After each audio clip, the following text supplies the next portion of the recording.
ومن أخطر مؤشرات نقص الإيمان عدم اهتمام الإنسان بصلاة الفجر خاصة.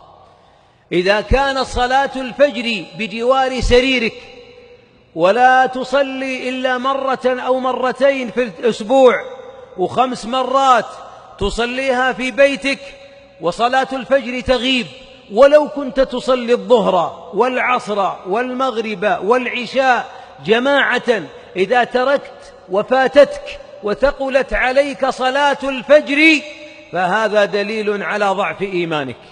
مهما تقول ومهما تبرر، فإن الذي لا يقوم للوقوف بين يدي الله ويشهد قرآن الفجر الذي قال الله عنه: إن قرآن الفجر كان مشهودا، ويصبح في ذمة الله الذي قال الحبيب عنه: من صلى الفجر جماعة فهو في ذمة الله، أو من صلى الصبح في جماعة فهو في ذمة الله حتى يمسي.